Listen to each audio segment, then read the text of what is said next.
آج ایک press conference ہوئی ہے، انپریسیڈنٹڈ پریس کانفرنس کہ کبھی بھی آئی ایس آئی کے چیف نے میڈیا کے سامنے پریس کانفرنس نہیں کی، اور اس کے ساتھ D G I S P R, اور وہ پریس کانفرنس ساری پولیٹیکل کی انہوں نے.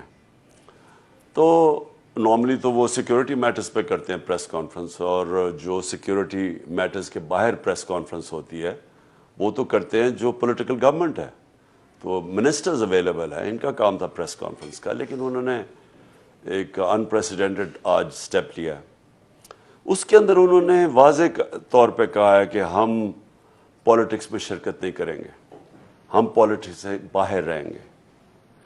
انہوں نے یہ بھی کہا ہے کہ اور بہت سی چیزیں کہیں، لیکن جو میں سمجھا ہوں انہوں نے ریٹریٹ کیا ہے کہ ہم ملک پینٹ کریں گے صرف جو ہماری آئینی رول ہے. دیکھیں، مایوس تو ہم بھی ہیں، کیونکہ جو آج تک کیا ہوتا رہا پاکستان میں، پولیٹیکل گورنمنٹس آتی تھی وہ فیل ہوتی تھی، ملٹری گورنمنٹ آتی تھی لوگ مٹھائیاں بانٹتے تھے، کیونکہ لوگ سمجھتے تھے کہ پولیٹیشنز پھر بھی پولیٹیشنز کرپٹ ہیں، یا وہ ٹھیک نہیں، یا وہ اس کوالٹی کے نہیں.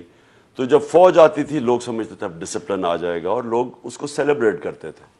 تو یہ ایوب خان کے مارشل لاء میں بھی ہوا، ضیاء الحق کے مارشل لاء میں ڈیوائیڈڈ تھی ملک، آدھی پیپلز پارٹی کے ساتھ تھے اور آدھے پھر ضیاء الحق کے ساتھ، جو کہ جس کو رائٹ اور لیفٹ کی پالیٹکس کہتے ہیں. جنرل مشرف آیا، لوگوں نے مٹھائیاں بانٹی، کیونکہ لوگ تنگ تھے. یہ دو مین پارٹیز کی 11 سال میں جو کرپشن تھی، دو دفعہ گورنمنٹس کرپشن میں نکالی گئی، دونوں گورنمنٹس. تو لوگ جنرل مشرف کو ایک دیکھتے تھے کہ ایسے کوئی سیویئر کہ وہ اب آ کے یہ کرپشن ختم کریں گے اور ملک کا نظام ٹھیک کریں گے.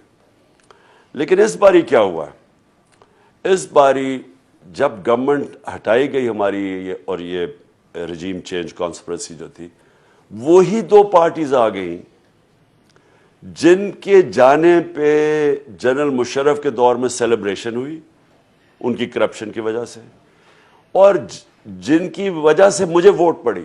مجھے لوگوں نے ووٹ اس لیے ڈالی 2018 میں کہ لوگ ان کی کرپشن سے تنگ تھے. تو جب وہ واپس آ گئیں، پرابلمز ادھر سے شروع ہوئے.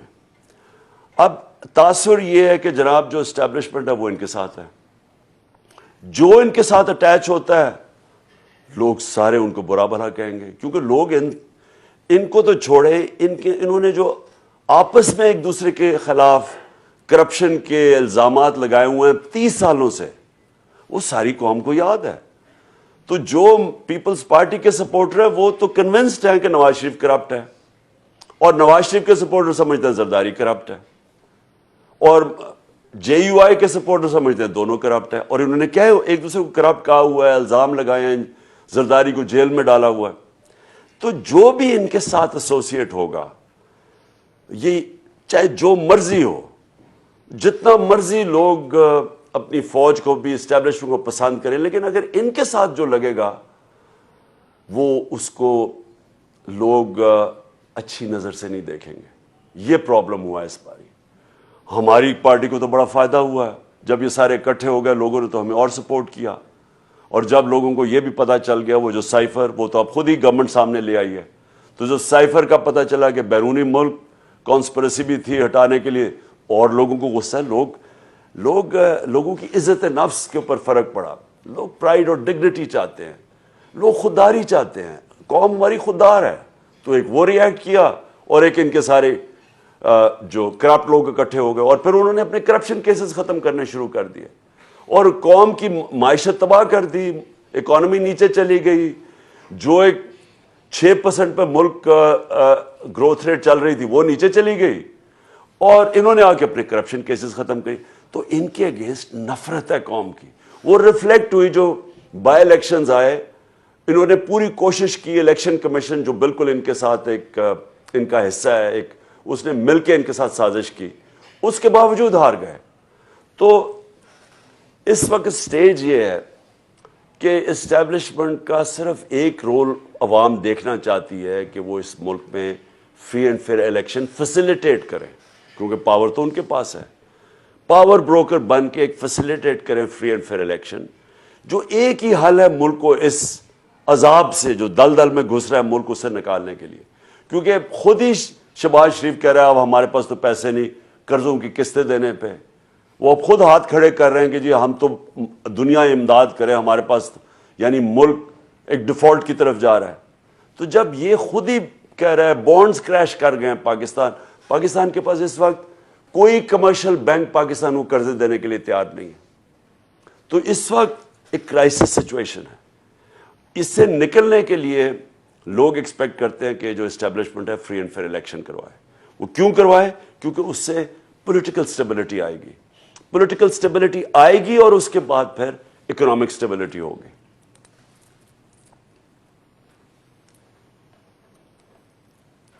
جی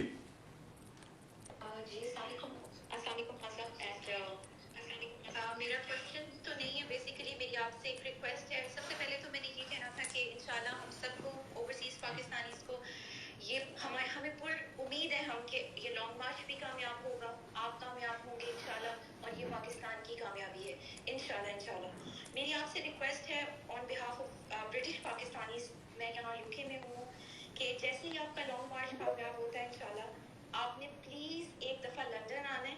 ویسے تو ہم نے نواز شریف کو آپ کی کمی محسوس نہیں ہونے دی، تقریباً بائی ویکلی پروٹیسٹ یہاں پہ ہوتے ہیں، لیکن ایک دفعہ آپ کی قیادت میں جو ہے وہ ہماری خواہش ہے کہ ہم ایور فیلڈ کی طرف مارچ کریں. اور جسٹ ٹو ایڈ کہ پی ٹی آئی یو کے ہم دور ضرور ہیں آپ سے، لیکن ہم لانگ مارچ کے دوران پی ٹی آئی یو کے ایک کار ریلی نکال رہی ہے all the way from Scotland until the Everfield apartments. تو ہمارا جو احتجاج ہے وہاں آپ ہوں گے، اور یہاں ہماری بھرپور کوشش ہوگی کہ جو یہاں کرپشن چوروں کا ٹولہ بیٹھا ہوا ہے اس کو ہم یہاں پہ سکون سے نہ رہنے دیں. اللہ تعالیٰ آپ کا حامی و ناصر ہو. بہت شکریہ. Thank you. اچھا میں آپ کو صرف دیکھیں ایک بڑی امپورٹنٹ چیز میری ساری قوم کے لیے سمجھنے کی. دیکھیں اللہ کا حکم ہے امر بالمعروف، اللہ کا حکم ہے مسلمانوں کو، معاشرے کو، مسلمانی کے معاشرے کو کہ آپ نے حق اور سچ کے ساتھ اور اچھائی کے ساتھ کھڑے ہونا اور برائی کے خلاف کھڑے ہونا ہے. اس کو جب بھی میں یہ بات کرتا ہوں تو بدقسمتی سے کوئی لوگ سمجھ جاتے ہیں کہ جی میں جب کہتا ہوں کہ انسان کو اللہ نے اجازت ہی نہیں دی نیوٹرل ہونے کی. یہ قرآن کی آیت ہے کہ کہیں نہیں لکھا ہوا قرآن میں کہ آپ نہ سچ کی طرف، نہ آپ اچھائی اور نہ برائی کے ساتھ بیچ میں کھڑے ہو جائیں. کہیں نہیں قرآن میں لکھا ہوا. اور جو مغربی معاشرے ہیں، مجھے افسوس سے کہنا پڑتا ہے کہ میں نے جو سارا تجربہ میرا انگلینڈ کے اندر بڑی دیر میں نے ٹائم گزارا اور پھر میں دنیا بھی پھرا، وہاں واقعی امر بالمعروف ہے. ان معاشروں کے اندر اگر کسی کے اوپر چوری اور کرپشن کا دھبا لگ جائے